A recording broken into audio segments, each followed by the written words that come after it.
정치권 이슈 짚어보겠습니다. 네, 김성환, 이종훈 두 분의 시사평론가 나오셨습니다. 어서 오십시오. 네, 안녕하세요. 안녕하세요. 앞서 생중계를 통해서도 전해드렸는데 최재형 전 감사원장이 오늘 전격적으로 국민의힘에 입당했습니다. 바로 그 모습부터 보고 대담 이어가겠습니다. 그동안 제가 여러 가지 많은 분들의 도움을 들으면서 생각해왔던 그러한 점에 대해서 오늘 이 자리에 이 대표님을 만나 뵙고 또 말씀 나눈 후에 기자 여러분들에게도 말씀을 드리려고 오늘 이 자리를 찾았습니다. 저희 당에서 앞으로 당원으로 활동하시는 동안 저희가 도와드릴 수 있는 부분은 최대한 도와드릴 수 있도록 노력하겠습니다. 다시 한번 동지가 되신 것을 환영하고 앞으로 함께 이루는 바를 향해서 나아갈 수 있기를 기대합니다. 감사합니다. 매우 특별한 배려를 해주셨는데 제가 여러 당원 동지들과 함께 힘을 합쳐서 우리 국민의 수건인 정권 교체에 나아가서 보다 나은 미래, 희망을 가지고 살 수 있는 나라 만드는데 제 모든 것을 바치도록 노력하겠습니다. 감사합니다. 네, 오전 10시에 당사를 가서 이준석 대표를 만났는데 오전 11시에 바로 입당식을 했습니다. 그야말로 속전속결인 것 같은데요? 네, 일단 지금 윤석열 전 검찰총장의 대세론이 좀 흔들리고 있는 상황이잖아요. 여론조사 결과를 봐도 좀 하향 추세로 나타나고 있는 것도 사실이기 때문에 이럴 때 최재형 전 감사원장이 선점 효과를 확실히 누려야겠다 이렇게 판단을 했던 것으로 보입니다. 어제 권영세 대외협력위원장을 만났는데 그때는 입당 얘기가 사실 없었거든요. 네. 그러니까 들어가려면은 좀 강하게 뭔가 임팩트 있는 효과를 줘야 할 필요가 있겠다라는 생각을 했을 거라고 생각합니다. 이제 그렇게 하면 예를 들면 감사원장에서 곧바로 정치권으로 직행했다고 하는 어떤 비판들을 좀 비켜갈 수 있는 측면들도 있을 거고요.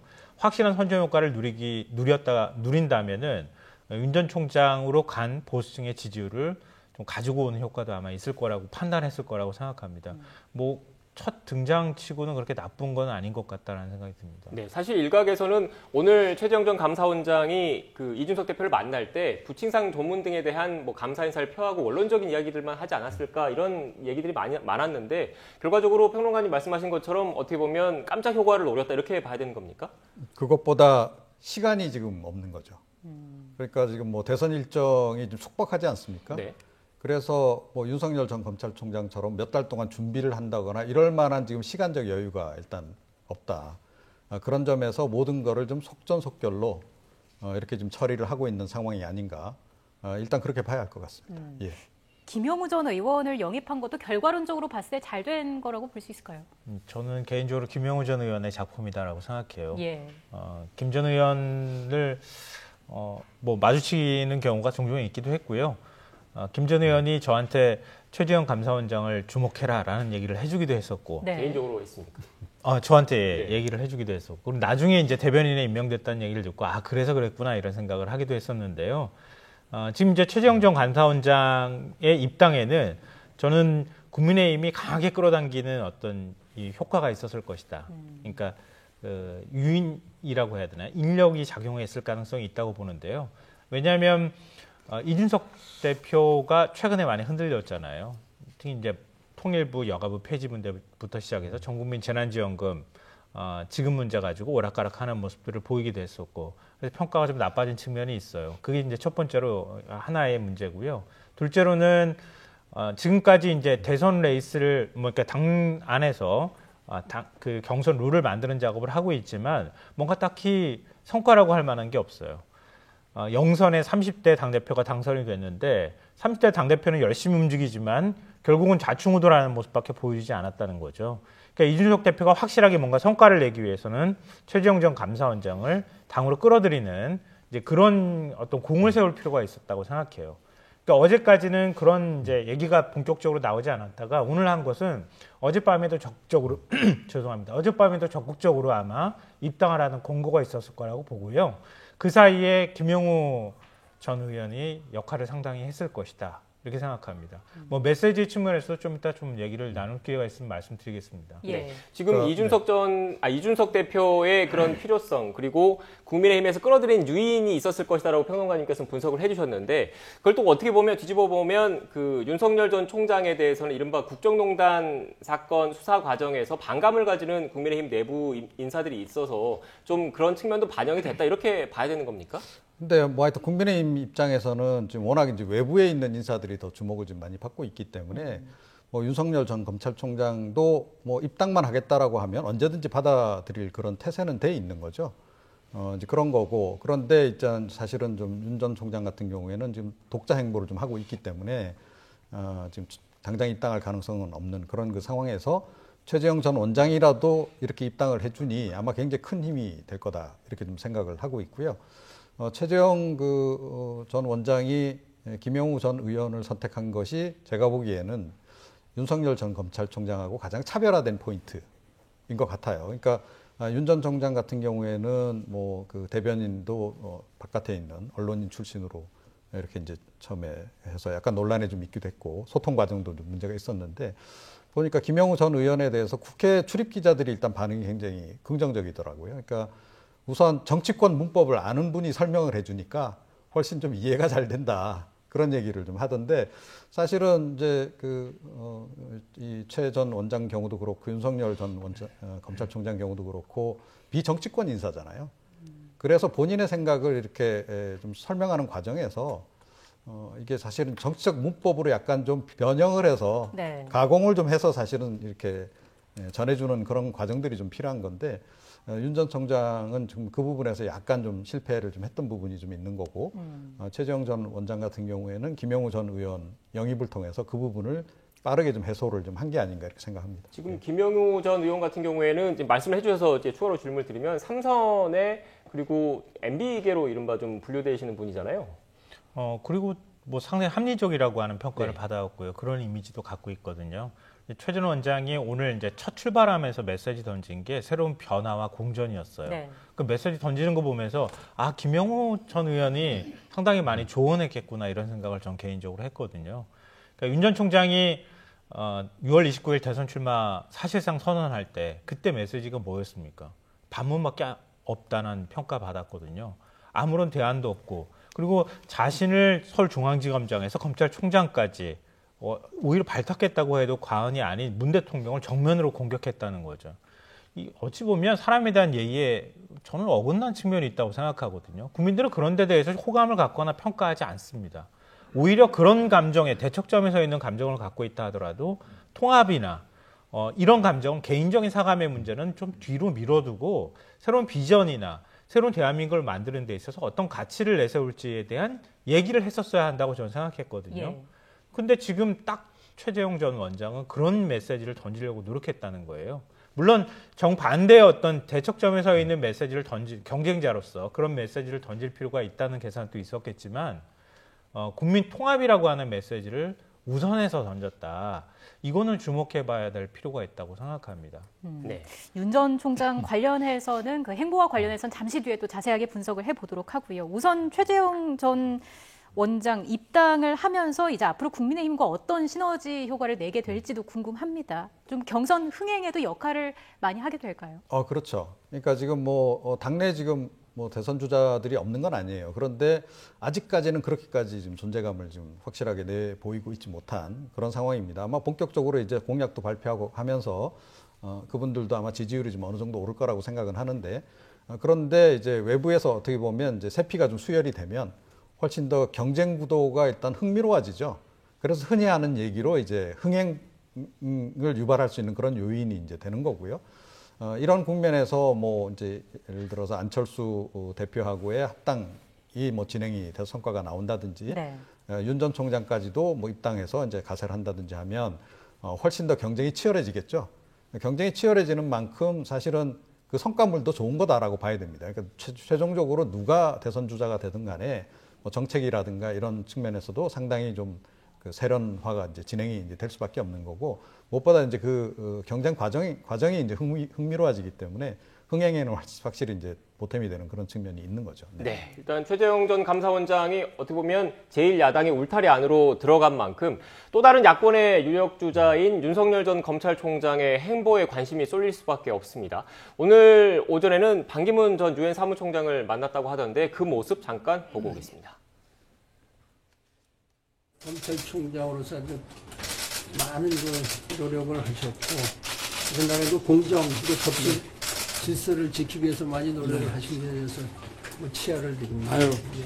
오늘 뭐 이런 기회에 서로 그 비탄 없이 의견을 교환하고 아마 앞으로 많은 그 어려움이 난관이 있을 겁니다. 그러나 일단 그 예비 후보로 등록을 하셨고 그 국가를 위해서 헌신하시겠다는 뜻을 이렇게 발표를 하셨으니까 신인사 대천명하는 이런 자세로 열심히 하시면은 유종의 미를 거두지 않을까 이렇게 생각하고 전 그 국민들의 그 신뢰를 받을 수 있다 이렇게 그 생각을 하고 있습니다. 계속 열심히 노력하시기 바랍니다. 명심하겠습니다. 네, 윤석열 전 총장 각 분야의 주요 인사들을 연일 만나면서 독자 행보를 이어가고 있는데 어떻게 보십니까? 중도층 확장을 노리는 전략이라고 생각하는데요. 저는 효과가 별로 없을 것 같아요. 이유가 있을까요? 이미 여러 차례 실기를 한 겁니다. 그러니까 처음 대선 출마 선언할 때 그때 미래와 비전을 제시하지 못했잖아요. 거기에 따르는 뭔가 좀 실망스러운 여론들이 조성되기 시작했고요. 그다음에 보수색이 너무 짙은 행보들을 먼저 시작했어요. 그때 중도층에서 갸웃하면서 뭔가 지지를 해야 될 것인지 말아야 될 것인지 마음을 선뜻 주지 못하는 현상이 나타났고요. 세 번째로는 지금 우리가 오늘 봤던 것처럼 국민의힘 입당을 선수를 최재형 전 감사원장한테 놓쳐버렸습니다. 그러니까 자기 지지층을 적극적으로 규합하고 그리고 이제 중도를 얹겠다고 하는 그런 전략을 취했다는 거죠. 네. 근데 자기 지지층이 없는 거예요. 그러니까 국민의힘 지지층이 있을 뿐이지 자기 지지층은 없고 윤 전 총장이 가지고 수 있는 제일 큰 장점은 중도와 합리적 진보, 문재인 정부에 실망했다고 하는 그 층을 윤 전 총장이 가지고 올 때 윤 전 총장의 강점이 발휘되는 거거든요. 근데 윤 전 총장은 거꾸로 행동했어요. 거꾸로 하다가 지지층이 흔들리니까 중도로 확장하겠다고 덤비는 거거든요. 이미 사람들은 어느 정도 판단이 끝났고요. 그리고 뭐 자신뿐만 아니라 그리고 처가 장모와 관련되어 있는 검증이 지금 거세게 시작되고 있는 상황이지 않습니까? 그러니까 그거를 넘기가 쉽지가 않은 상황이라는 것들을 많은 분들이 생각하고 있다는 거죠. 그러니까 전략적인 판단들을 잘못해오는 일들을 계속 반복하고 있다. 이런 상황에서 지지층이 만약에 최 전 원장 쪽으로 상당수가 원래 보수층 지지층이 빠져나가기 시작하면 윤 전 총장에 대한 대세로는 확실히 꺾이는 현상이 나타날 가능성이 높다고 생각합니다. 네, 지금 앞서 평론가님께서 윤석열 전 총장과 관련해서 자기 지지층은 없고 국민의힘 지지층만 있다라고 말씀해 주셨는데 또 그 부분은 다르게 생각하시는 분이 또 있을 수 있으니까 이렇게 좀 정리를 하고요. 그런데 말씀하셨던 것처럼 전반적인 여론조사 추이를 보면 윤 전 총장의 그 지지율 자체가 좀 하락세를 보이는 것은 추세로서 좀 드러나고 있습니다. 관련된 그래픽이 있는데 그래픽을 한번 좀 보여주시고 어떻게 보십니까? 일단 이렇게 여론조사 추이가 좀 하락세를 보이고 있는 상황에서 최재형 전 감사원장까지 국민의힘에 입당을 했습니다. 지금 윤 전 총장 국민의힘 입당 가능성이 더 커졌다라고 보십니까? 글쎄요, 조금 더 멀어진 게 아닌가 싶어요. 그러니까 어차피 이제 검증대에 오르게 되면 이런저런 이제 악재들이 이제 불거집니다. 그리고 이제 그걸 또 대응을 또 잘하느냐 마느냐도 이제 굉장히 많이 작용하기도 하고 그래서 어느 정도의 그 뭐 지지율 하락은 좀 감수를 해야 됩니다. 네. 도마 위에 일단 오른 이상은. 그래서 조금 더 추이를 좀 보긴 해야 되겠는데, 윤 전 총장이 굉장히 큰 그림을 그리는 것 같아요. 얼마 전에 뭐 빅플레이트 얘기도 나오기도 했습니다만, 그런데 그런 행보를 하기가 지금 시간적 여유가 그만큼 있느냐 하는 거죠. 제가 보기에 대선 한 1년 반 전, 뭐 한 1년 전 이런 정도였으면 지금처럼 행보를 하는 것이 맞습니다. 그런데 지금 사실은 뭐 뭐 경선이든 단일화건 뭐 좀 별로 시간이 안 남았잖아요. 그런 걸 고려를 하면 지금 이렇게 여유를 부리고 계실 땐가 이런 생각이 좀 이제 일단 드는 거고, 그거보다는 사실은 어떻게 보면 지금 그 야권에서는 본인이 지지율이 제일 높기 때문에 본인이 주도를 해나갈 수 있다라고 좀 보거든요. 이런 정도의 판이라면. 그런데 지금 별로 주도를 지금 못하고 있고 자꾸 이렇게 주변을 맴도는 그런 행보만을 지금 보이고 있다라는 거죠. 그런 점이 좀 아쉽다. 예를 들어서 입당도 당장 하지 않더라도 일단 먼저 걸어는 놔야죠. 그러니까 이준석 대표하고 입당 논의는 시작을 하자라고 먼저 했어야 된다라고 저는 생각을 해요. 그런데 그런 얘기 없었고 별로 진전된 바가 없는 상태에서 지금 최재형 전 원장이 들어가게 되면 최 전 원장은 확실히 선점 효과를 지금 누릴 겁니다. 그러니까 당원 대의원들 입장에서는 어찌됐건 우리 당에 있는 사람이 후보가 돼야 된다는 생각을 하지 않겠어요?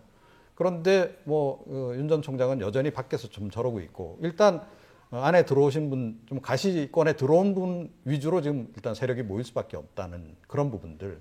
이게 이제 현실적인 정치적 판단이라고 이제 봐야 되는 건데 이 부분을 좀 놓치고 있는 게 아닌가 이런 생각입니다. 네, 지금 평론가님께서 그 국민의힘 경선 일정을 얘기를 해주셔서 제가 추가로 좀 질문을 드리면 이준석 대표 같은 경우에는 8월 경선 버스 출발론을 계속 주창을 하고 있는 거지 않습니까? 그런데 유력 주자 중에 한 명인 최재형 전 감사원장이 국민의힘에 입당한 상황에서 윤 전 총장 입장에서는 어떻게 보면 상대적으로 수세적인 입장에 몰리는 것 아니냐 이런 관측도 가능할 것 같은데요. 그럴 수밖에 없는 거죠. 그리고 그동안에 얘기해왔던 굉장히 많은 말들이 있잖아요. 최 전 감사원장은 말은 별로 많이 하지 않았잖아요. 어떤 선택을 하더라도 그 과거의 말이 발목을 잡거나 그럴 일이 별로 없다는 겁니다. 근데 지금 선택을 먼저 해버렸잖아요. 근데 윤 전 총장은 뭔가 제3지대의 가능성에 대해서 계속 언급을 해왔다는 거죠. 빅플레이트 말씀하셨던 것처럼. 나는 국민의힘과는 다른 결을 갖고 있는 사람이라는 거 끊임없이 강조해왔는데 난데없이 지지율 떨어진다고 국민의힘에 입당하는 것. 그게 오히려 더 실망감으로 작용할 가능성이 있다는 거죠. 그러니까 8말 9초에 국민의힘에 입당해서 국민의힘 안에서 대선 경선을 치르는 것은 저는 이제 멀어져 가고 있다 이렇게 생각하는데요. 그래서 이제 그게 실기다 이렇게 평가도 일부 나오는 것 같습니다. 근데 이게 이제 20% 지지율을 유지할 때를 얘기하는 건데요.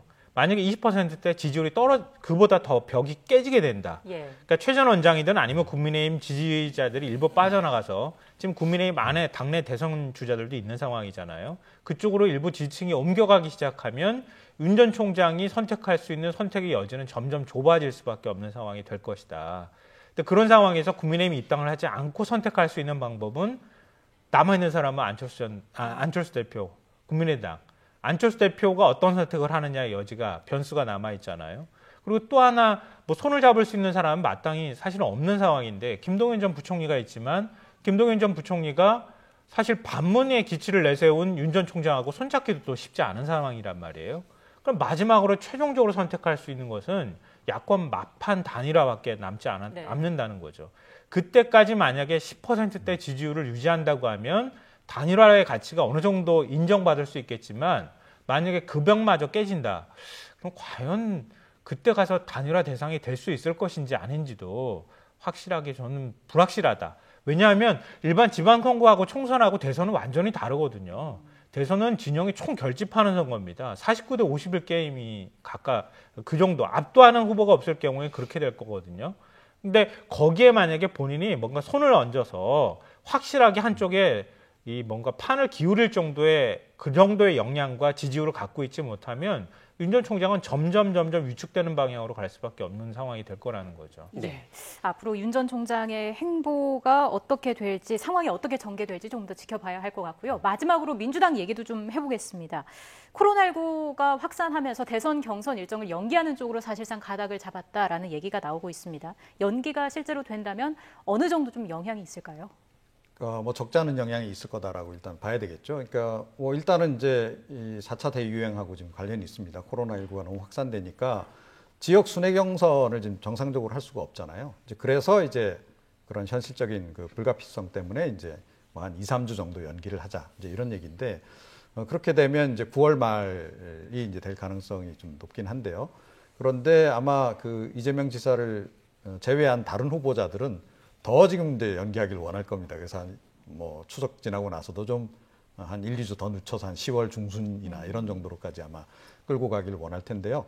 지금 4차 대유행이 어찌됐건 좀 여전히 앞으로도 변수가 될 것 같아요. 이게 좀 계속 확산이 된다 그러면 더 연기될 가능성도 있습니다. 그런데 이재명 지사도 일단은 그 불가피성에 대해서 동의를 했기 때문에 2, 3주 연기는 좀 이제 확실한 것 같고 이렇게 되면 이제 아무래도 쫓기는 입장에 있는 이재명 지사 입장에서는 또 조금 불리해질 수밖에 없다. 다른 후보자들이 좀 치고 올라올 수 있는 그런 이제 시간적 여유가 더 생긴 것으로 일단 그렇게 봐야 되겠죠. 네, 네. 다른 후보들이 치고 올라올 수 있는 시간적 여유가 생겼다는 핵심을 어떻게 보면 평론가님께서 짚어주셨는데 관련된 그래픽을 다시 한번 좀 띄워주십시오. 지금 그 민주당 예비 경선 과정 TV 토론을 특히 거치면서 어떻게 보면 이낙연 전 대표의 상승 추세가 좀 도드라지고 있고 이재명 지사 같은 경우에는 좀 보합세 이런 그 답보 상태의 측면을 좀 보이고 있지 않습니까? 어떻게 보십니까? 사람 바뀌면 죽는다 그러잖아요. 바뀌면 안 되는 거거든요. 어찌 보면. 왜 나여야 하는가를 국민께 홍보하고 나의 강점을 보여줘야 되는데 이재명 지사는 자신의 강점을 가리고 오히려 더 안정 추구 성향으로 가는 좀 거꾸로 행보를 보였단 말이에요. 이제 다시 이재명 다음을 보여주겠다 이렇게 얘기를 하고 있지만 그게 저는 1차적인 패착이라고 생각하고요. 그 틈을 이낙연 전 대표가 확실히 파고드는 건 분명하다. 그러니까 이낙연 전 대표는 안정감, 품격, 뭐 이런 이제 경륜 이런 식에 있어서는 강점을 가지고 있지만 일종의 이제 그 대선이라고 하는 건 치열한 그 경쟁을 통해서 살아남는 거잖아요. 네. 더군다나 민주당 안에서 살아남는 게 중요한 게 아니라 야권의 후보를 이겨야 한다고 하는 권력 의지, 경쟁에서 이길 수 있다는 공격 본능 같은 게 필요하거든요. 근데 이낙연 전 대표는 그런 공격 본능이 별로 안 보이는 후보였어요. 근데 이번에 그게 나타나기 시작했다는 거죠. 그런 면에서 지지자들 사이에서 야권의 후보하고 싸워서도 뭔가 이길 수 있지 않을까 하는 기대감이 싹트기 시작했다. 저는 그게 여론조사로 일부 반영이 되고 있다 이렇게 생각을 하는데요. 근데 뭐 지금 이 상황에서 앞으로 지지율이 어떻게 움직일 건지는 예측하기 상당히 어렵지만 일단 차가 한번 출발하기 시작했으니까 탄력을 조금 더 붙여가면서 갈 가능성은 있다. 그래서 이낙연 후보의 지지율이 조금 더 올라갈 가능성이 있다고 보고요. 뭐 큰 틀 안에서 민주당 안에서 이렇게 후보들 간에 조금 긴장감을 유지하면서 지지율이 왔다 갔다 움직여주는 모습을 보여주는 게 지금 야권의 역동성과 뭐 비교를 할 때는 나쁜 것은 아니다. 네. 그러니까 점점 이렇게 가면서 경쟁을 만들어가면서 국민의 눈길을 사로잡을 필요가 있다고 생각합니다. 네, 평론가님께서 지지율 추이를 말씀해 주셔서 하나 덧붙여서 좀 여쭙겠습니다. 지금 이재명 지사 입장에서는 민주당 경선이 결선 투표제이기 때문에 결선 투표 가기 전에 과반표를 확보를 해서 민주당 대선 후보로 확정을 짓겠다라는 게 지상 과제일 테고 네. 나머지 그 다른 후보들 같은 경우에는 과반을 저지해서 결선에 가서 결선에서 뒤집기를 시도한다는 게 현재까지 그런 목표라고 보면 되겠습니까? 그렇죠. 그런데 지금 제가 보기에는 이재명 지사가 기본소득에 지금 발목이 잡힌 그런 형국이에요. 그러니까 본인의 어떤 대표 상품이라고도 볼 수 있는데 그게 결국은 지금 발목을 잡고 있는 요인이 지금 되고 있다. 그러니까 이게 무슨 얘기냐면 그러니까 올 2월 달에 이제 그런 한창 민주당 내에서 논란이 한번 격렬하게 일었던 적이 있는데 기본소득은 우리 이념 정체성하고는 안 맞는 거다. 저게 보수 진영에서 먼저 나온 거고 그래서 저건 잘못된 거다라고 뭐 임종석 전 비서실장을 비롯해서 이낙연 전 총리, 뭐 정세균 전 총리 다 비판했던 거 기억나실 거예요. 그러니까 이게 이제 사실은 좀 이제 문제가 되니까 이번에 갑자기 이제 톤을 확 낮춘 거죠. 네. 근데 너무 낮춰버린 거죠, 이게. 오히려 이제 내 기본소득은 보수 쪽에서 얘기하는 기본소득하고 이러이러한 점에서 다르다라고 설명하면서 돌파를 해 나가야 되는데 그러질 못했어요. 이제 그런 상태에서 사실은 이낙연 전 총리가 저는 이번에 이슈를 잘 던졌다라고 생각해요. 중산층 이슈를 던졌거든요. 이게 훨씬 더 소구력이 좀 있는 겁니다. 이제 이런 상황이 되다 보니까 제가 보기에는 이슈 전쟁에서 지금 지고 있다. 그다음에 시간이 지나면 지날수록 오히려 중산층 이슈가 조금 더 관심을 끌 가능성이 더 높다라는 것이 이재명 지사로서는 좀 불리한 점이 아닐까 이렇게 생각합니다. 네, 알겠습니다. 대선 시계가 빨라지고 있는 것 같습니다. 앞으로 향후 전국 추이도 꾸준히 지켜봐야 할 것 같습니다. 지금까지 김성환, 이종훈 두 분의 시사평론가와 함께 전국 현안과 관련된 이야기 나눴습니다. 오늘 말씀 고맙습니다.